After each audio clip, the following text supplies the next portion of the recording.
Assalamualaikum warahmatullahi wabarakatuh. Semoga selalu bahagia. Perkenalkan, saya Salma Aziza, mahasiswa PPG Daljab, kategori 1 gelombang 2 tahun 2022 di LPTK Universitas Nusa Cendana Kupang, Prodi Bimbingan dan Konseling. Hari ini, tanggal 12 Juni 2023, saya akan melaksanakan uji kinerja layanan bimbingan klasikal dengan topik manajemen konflik di SMK Negeri 1 Lumajang. Mari kita saksikan bersama-sama. Assalamualaikum warahmatullahi wabarakatuh. Waalaikumsalam.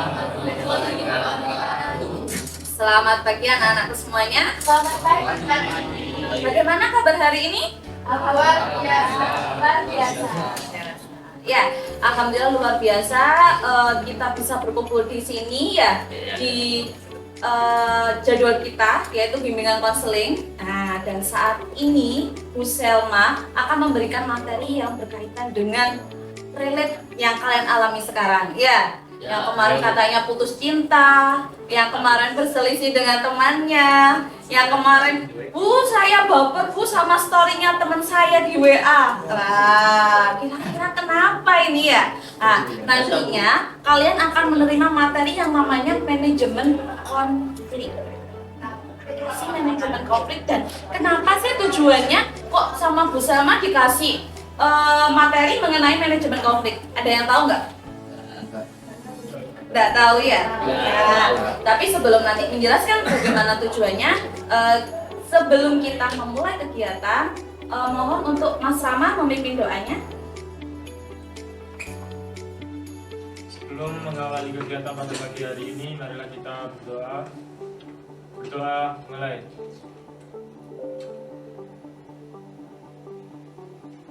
Berdoa selesai. Terima kasih Mas Rama. Ya, oke. Kita lanjutkan lagi. Tadi Bu Salma menyampaikan bahwa kenapa sih kok ada manajemen konflik.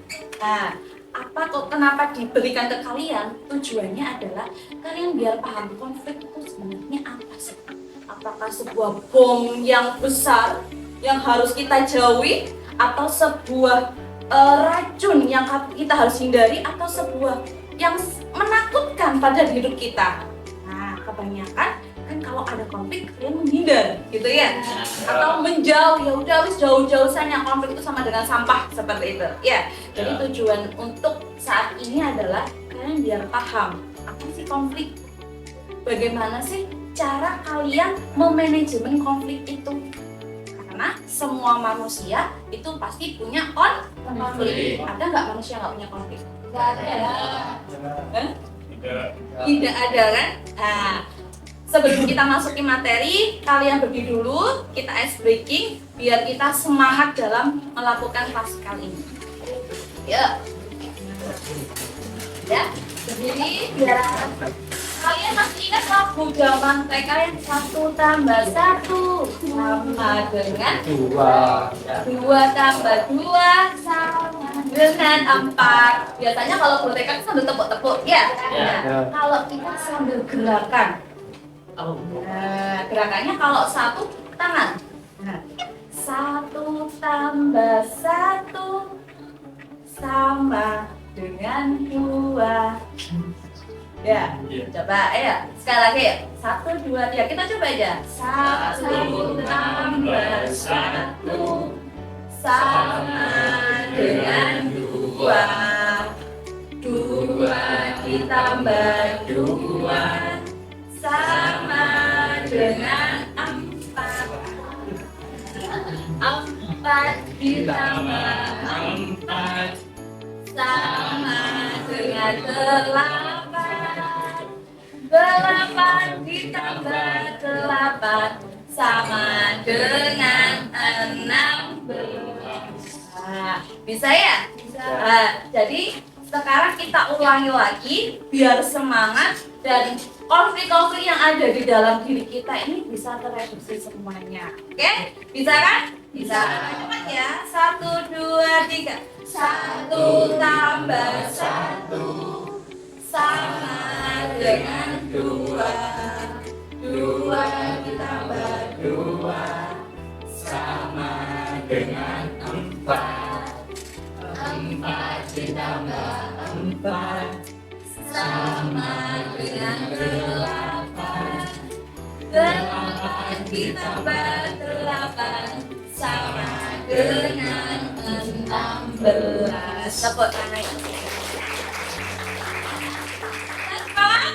Siap. Kita masuk dalam materi, silakan duduk. Oke. Di sini sebelum materi Bu Salma punya sebuah benda. Kira-kira apa bendanya ini? Bola. Bola-bolanya berapa? Satu. Oke, saya minta 2 relawan untuk maju ke depan. Bisa? Ya, Alvan sama Izra. Oke. Tapi masuk semua kan ini ya? Ya. Masuk? Ya.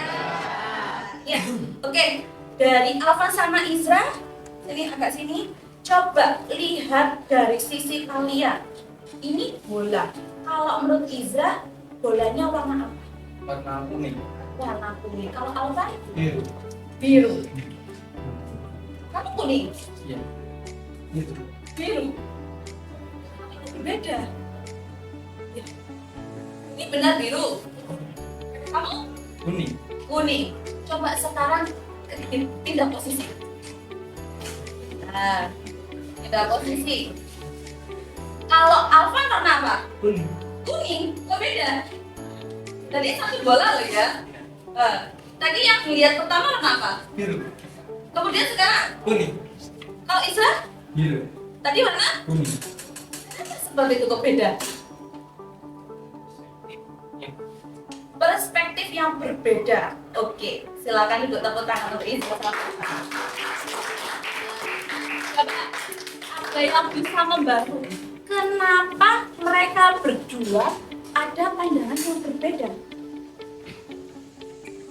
Mungkin karena dilihat dari dua sisi yang berbeda. Melihat satu benda dari dua sisi yang berbeda. Ibaratkan adalah ini sebuah konflik, sebuah masalah. Terkadang kita berselisih paham, ya, karena kita memandang hanya satu pihak, kayak satu sisi, kayak tadi. Kalau Izra hanya dengan keyakinan saya ini kuning, ya, Alvan dengan keyakinan ini biru, ya. Jika bilang ambilkan bola yang di depan, warnanya warna kuning, pasti yang ngengkel siapa? Alvan. Ya, kalau Izra tidak ngambil aja warna kuning. Ya, ini ngengkel. Kalau seumpama Philo minta tolong ambilkan bola yang di depan warna biru, yang ngengkel siapa biasanya? Izra. Karena dia perspektifnya adalah warna kuning dan Alvan warna Biru. tapi ketika ditukar, kira-kira bagaimana? Sama. Itulah penyelesaian konflik. Jadi, kita memandang sesuatu tidak boleh dari satu sisi saja. Tapi coba kita melihat dari sisi yang berbeda. Kita berperang dengan sisi yang memandangkan dunia warna biru. Itu konflik. Ya. Kira-kira konflik itu apa sih? Nah, coba ada kata motivasi dari Iskandar Kaharkato. Coba minta tolong Jovan membacanya. Mengelola konflik bukan tentang menghilangkannya, tapi tentang mengubah menjadi sesuatu yang positif.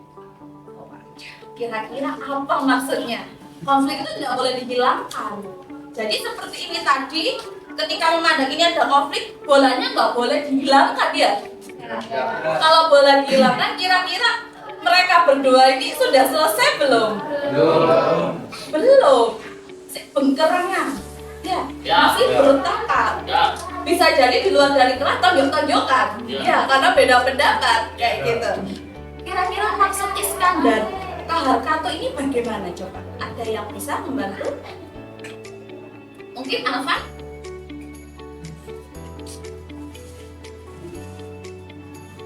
Jadi konflik itu negatif jika dalam kalau konflik dalam persaingan itu yang sehat itu Bagus. Oke, konflik dalam persaingan. Jadi berselisih baru dengan persaingan.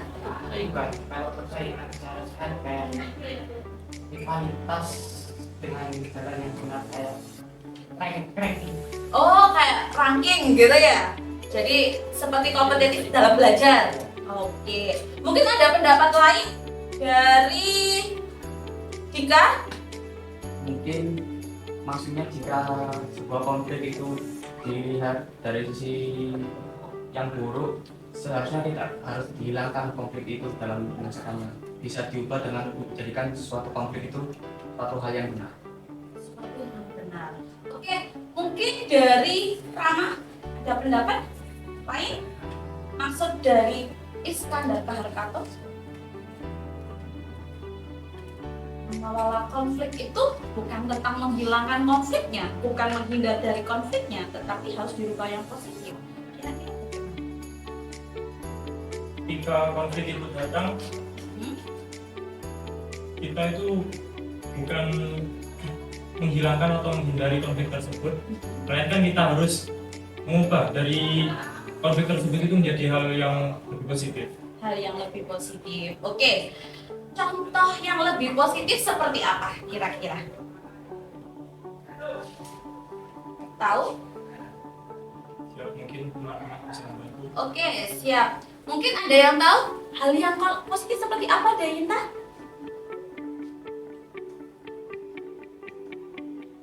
Konflik mengubah menjadi sesuatu yang positif. Masih belum tahu ya? Oke, masih belum tahu. Kita lanjutkan lagi ya.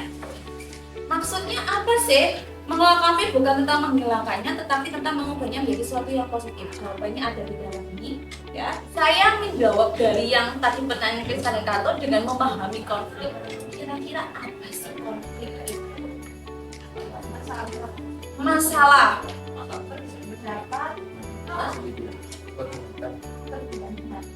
Perbedaan pendapat. Oke, yang lainnya? Konflik itu suatu perselisihan. Oke, ya, perbedaan pendapat suatu perselisihan. Saya akan menjawabnya di sini. Konflik itu ketidaksesuaian. Jadi kalau sudah sesuai bukan konflik, ya. Kalau sudah match, sudah menyatu, itu bukan konflik, ya. Tapi kalau sudah tidak sesuai, itu bukan konflik. Sama dengan kita memakai baju. Badan kita sudah berisi, pakai baju kekecilan, tidak sesuai, pasti muncul masalah. Iya, aduh aku kegendutan, ya kayak gitu. Pakai celana, ya badan berisi pakai celana yang kemarin sudah tidak muat karena tidak sesuai, itu akan menimbulkan yang namanya konflik. Nah, kemudian perselisihan, benar kata Dayinta, perselisihan, baik itu perselisihan pendapat, perselisihan sikap. Biasanya kalau perselisihan sikap kayak gini, kayak siapa namanya? Habibie itu sebenarnya tidak melirik Philo. Lirik. Tapi Philo merasa bahwa dilirik sama Habibie. Dia merasa tidak nyaman.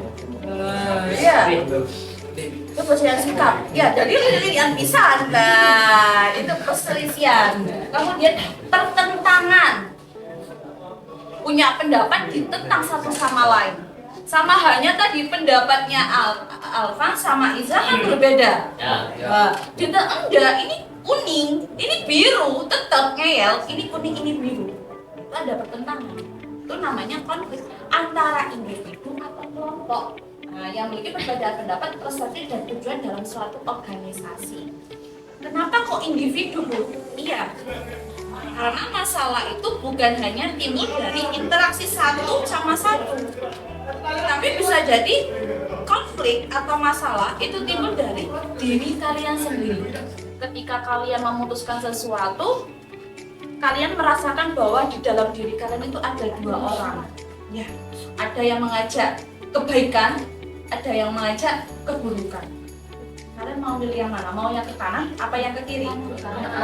Atau dua-duanya? Nggak bisa ya kita jalan dua-duanya. Seperti poligami aja dua-duanya ya.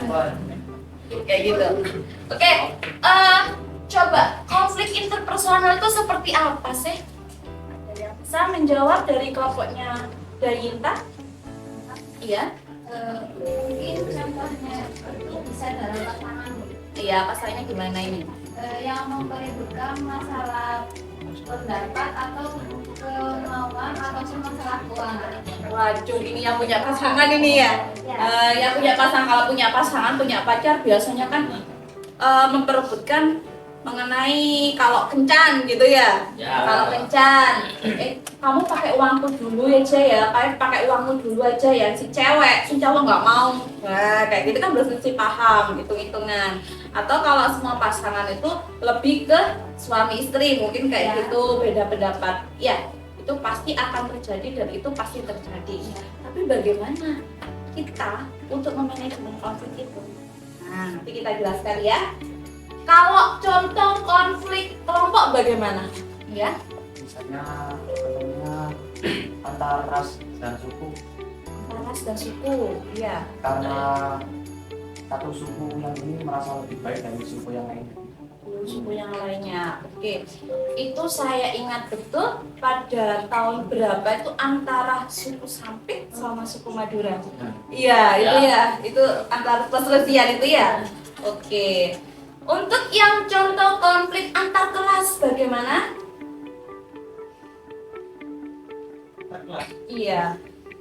Mungkin dengan kelas, contohnya dengan RPL dan KIN begitu. Oh, RPL dengan KIN. Apa ini RPL dengan KIN? Oh bisa, ya. Karena ada perselisihan tentang juara gitu. Oh tentang Misal, juara. Juara keindahan kelas. Oh juara keindahan kelas. Jadi merasa bahwa RPL itu sangat indah sekali, gitu ya. KIN tidak, ternyata yang juara KIN. Nah, itu berselisih paham kayak gitu ya. Iya. Lalu akhirnya bagaimana? Nggak tahu. Oke. Konflik pribadi bagaimana contohnya? Mungkin contohnya itu seperti seorang yang sedang bingung antara dia ingin mengejar ambisi karirnya atau harus menjaga keseimbangan itu. Nah, karir dengan ini keseimbangan hidup yang dalam dirinya ya. Iya.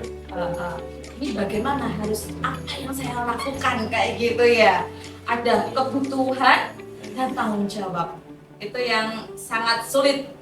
Itu yang akan memunculkan namanya konflik. Oke. Dari materi yang tadi Bu Salma sampaikan mengenai bagaimana sih manajemen konflik, mungkin ada pertanyaan dari kalian. Mungkin dari kelompok kanan saya. Ada pertanyaan? Iya. Saya ada pertanyaan, bagaimana peran komunikasi yang baik dalam menghadapi konflik atau meredam suatu masalah? Komunikasi yang baik dalam meredakan konflik. Nah, ini bisa sampaikan bahwa komunikasi ibaratnya adalah konflik itu adalah api dan kita harus menjadi air. Komunikasi yang baik adalah kita harus duduk bersama, bernegosiasi untuk saling menguntungkan satu sama lain. Ya, nggak mungkin kan kita menyelesaikan konflik merugikan satu sama lain atau merugikan salah satunya. Jadi kita harus duduk bersama, bernegosiasi untuk saling menguntungkan. Wes, kita baikan atau kamu ada masalah apa dengan saya? Gitu. Karena biasanya kita tidak duduk bersama karena takut salah satunya hatinya terluka atau tidak siap karena tahu masalah yang sebenarnya sehingga menimbulkan konflik lagi pada dirinya. Jadi itu harus dilakukan dulu, harus diterima dulu. Jadi kita duduk bersama, membicarakan satu sama lain. Kenapa sih ada masalah apa dengan saya? Oh masalah kamu tuh kayak gini. Oke, saya minta maaf, saya meluruskan. Sehingga tidak terjadi komunikasi. Jadi komunikasi yang saling bukan hanya sepihak saja, tapi dua orang. Gitu. tidak dengan memakai HP. Jadi saling komunikasi. Jadi kita harus seperti air. Bukan hati yang dingin, bukan sikap yang dingin, lah sikap yang dingin tambah panas itu. Iya, dicuekin aku. Tapi hati yang dingin air biar saling-saling sama-sama untuk menyelesaikan. Oke, mungkin yang lain? Ya. Apa yang harus dilakukan jika manajemen konflik tidak bisa? Bagaimana ya manajemen konflik kita kalau tidak berhasil? Mungkin ada yang tahu? Tidak. Manajemen konflik yang tidak berhasil biasanya ada salah satu yang tidak terselesaikan dari tahap-tahap manajemen konflik. Bisa jadi mungkin dia masih belum menerima kondisi. Dia berusaha untuk menyelesaikan tapi dia belum menerima kondisi dirinya. Apakah saya bisa menerima konflik ini? Gitu. Dia hanya memaksa saja. Gitu. Ya aku memaksa terus pokoknya mari mas, ayo ngomong pokoknya mari nggak mari. Tapi masih belum ada penerimaan diri, ikhlas dan ikhlas sehingga nantinya ada perubahan. Gitu. Bagaimana caranya biar itu tidak terjadi?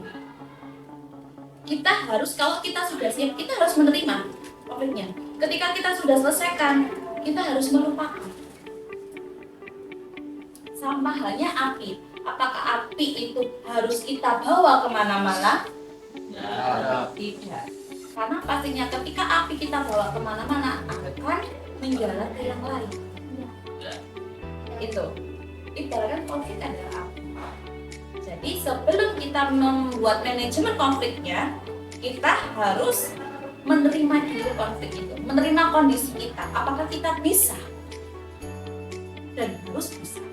Sehingga nanti kalau sudah selesai, kita tidak terjadi apa-apa. Dan ketika dia melakukan hal yang sama, kita bisa gitu. Jadi intinya luaskan hati seluas-luasnya. Jadi sehingga kalau ada konflik apapun, ada sampah, ada api apapun bisa menerima itu. Ya, mungkin ada hal lain, yang lain atau pertanyaan?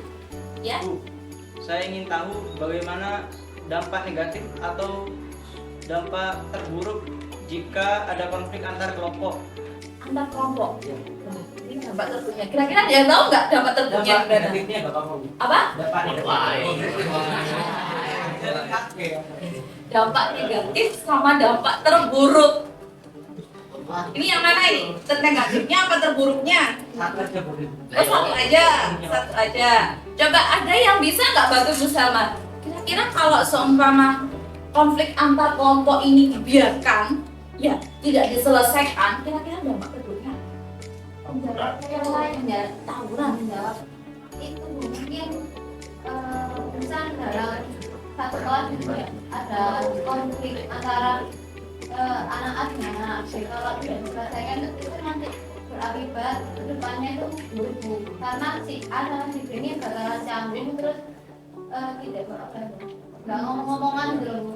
Jadi nggak ada komunikasi sama sekali. Komunikasi dan itu bakal menjadi dampak buruk untuk kelasnya. Iya, betul sekali.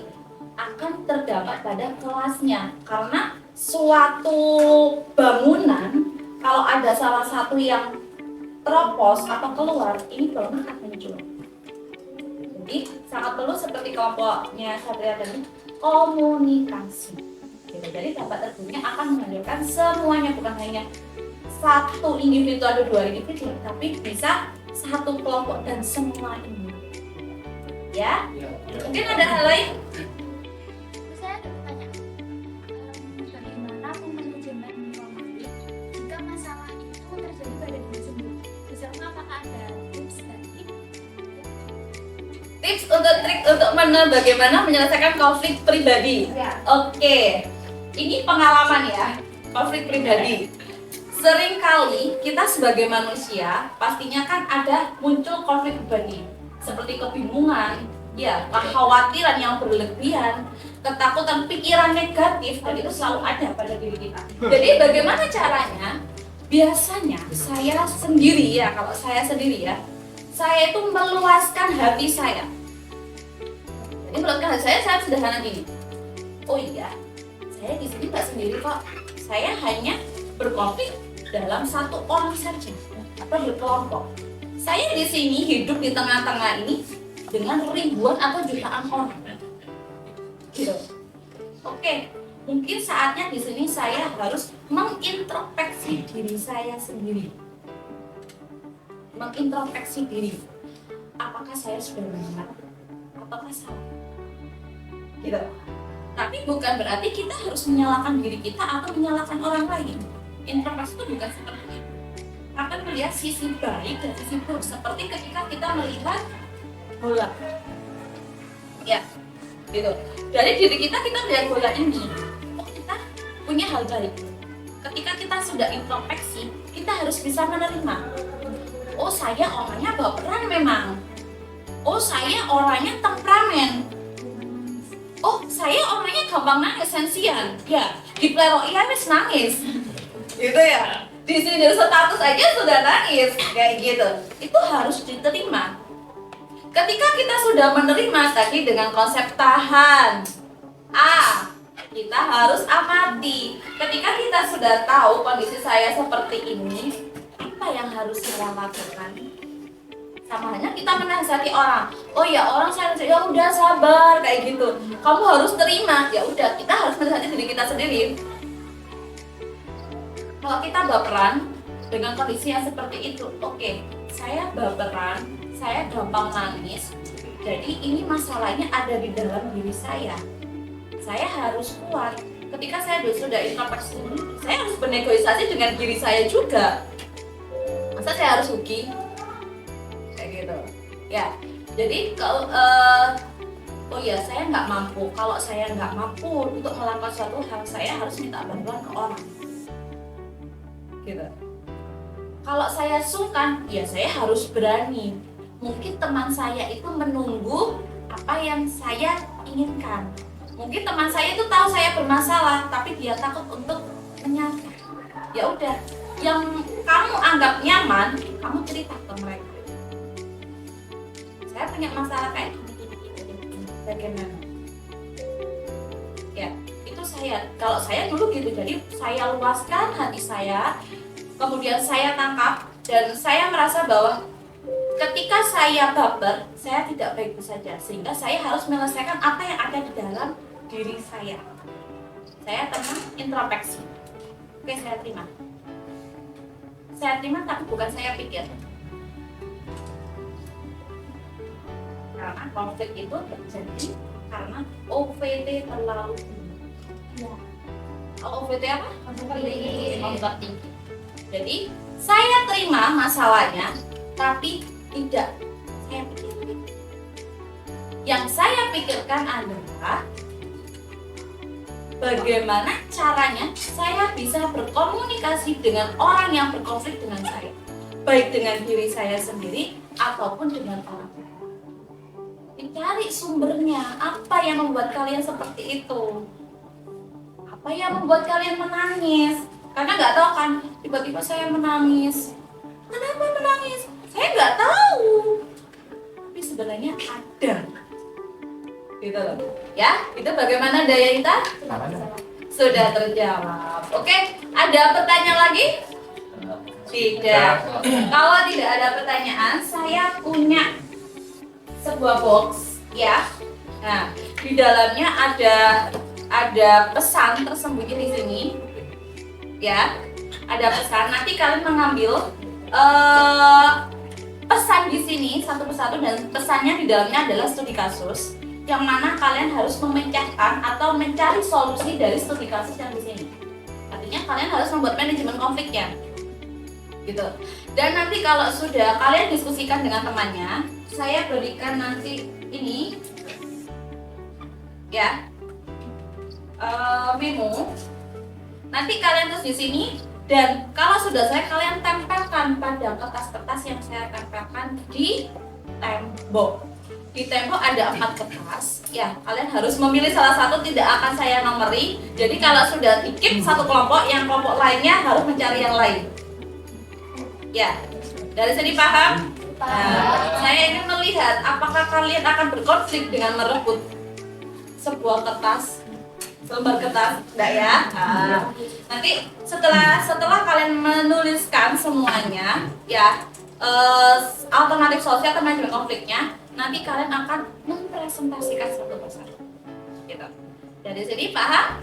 Paham? Oke, kelompok-kelompoknya bisa mengambil satu dari kiri saya, Mas mengambilnya tidak boleh lihat ya, ambil satu saja. Oke?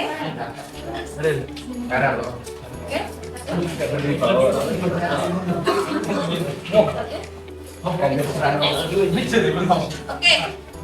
Kalian bisa menyelesaikan, buka amplopnya dan kalian selesaikan studi kasus yang ada di dalam pesan ini.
Yang sudah bisa ditempel, dapat ditempel. Iya lah. Cari yang sudah. Coba presentasikan dari hasil kalian satu persatu ya. Nah, mungkin ya satu orang mempresentasikan maksud manajemen konflik yang dari studi kasus yang kalian sudah dapat. Mungkin dari kelompok yang pertama kali, kelompoknya Dayinta bisa disampaikan.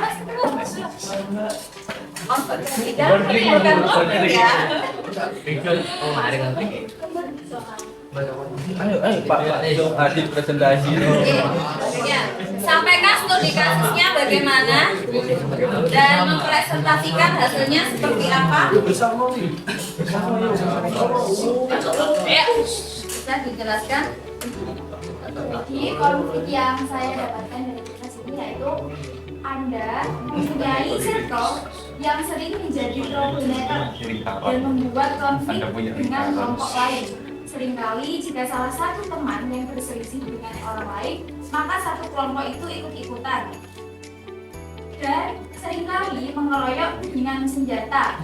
Apa manajemen konflik yang Anda lakukan?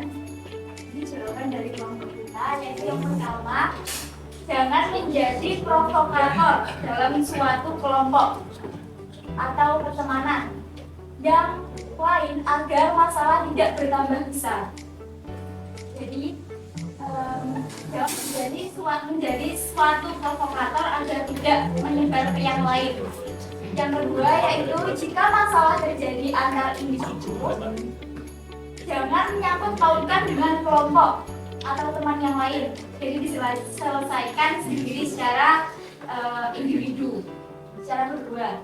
Yang ketiga yaitu jangan melihat dalam satu perspektif saja, hanya karena adanya hubungan pertemanan. Setelah itu yang keempat, intinya adalah yang pertama mencari akar permasalahannya. Setelah itu yang kedua melakukan diskusi antar individu tersebut. Yang ketiga terbuka terhadap kritik dan saran, jangan egois. Yang keempat menentukan jalan keluar masalah tersebut. Dan yang terakhir yaitu evaluasi tentang konflik tersebut. Tepuk tangan. Iya, kita memang kalau seumpama kelompok itu pastinya ada salah satu yang memprovokasi. Nah, sehingga yang menjadi provokasi ini harus diselesaikan dulu, bukan malah ya udah kamu kick saja, bukan seperti itu, bukan di kick tapi diselesaikan sebelum di kick, diselesaikan dulu. Oke, yang kedua siapa? Dalam suatu organisasi, seringkali ketika rapat atau kegiatan selalu ada selisih paham. Anda adalah seorang ketua OSIS. Sebagai ketua OSIS, bagaimana Anda membuat manajemen konflik dalam menyelesaikan masalah ini? Dari pendapat pertama, kelompok kami menghadapi dengan cara memilih pendapat yang baik dan masuk akal. Untuk pendapat kedua, pengenalan sebelum mengambil langkah ada yang perlu dilakukan. Ada baiknya untuk mengendalikan apa masalah yang sedang terjadi.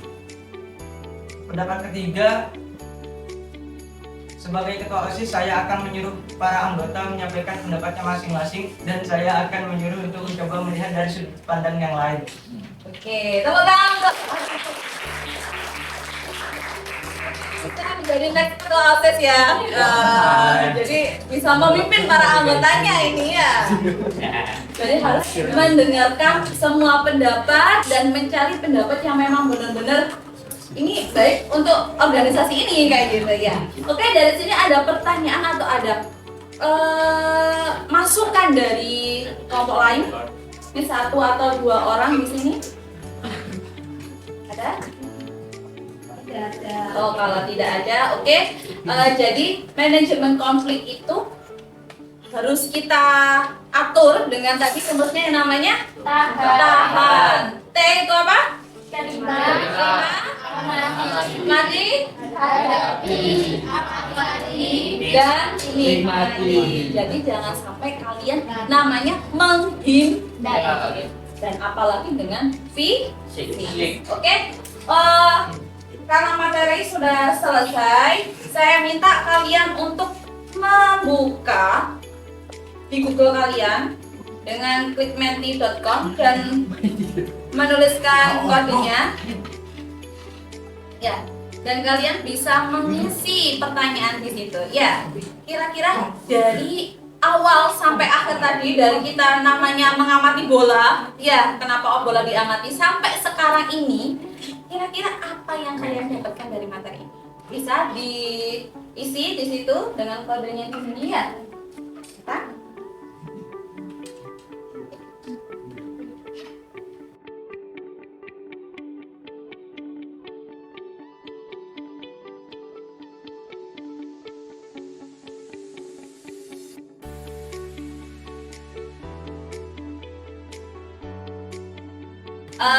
sekian dari materi yang Ibu sampaikan.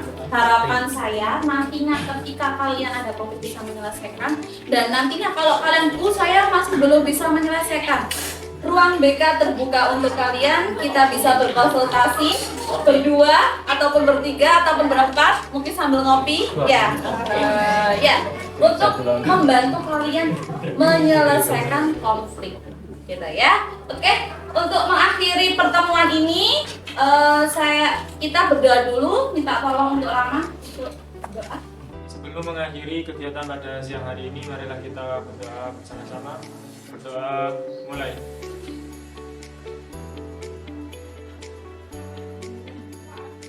Doa selesai. Terima kasih. SMK? Bisa. SMK? Bisa. Wassalamualaikum warahmatullahi wabarakatuh. Waalaikumsalam.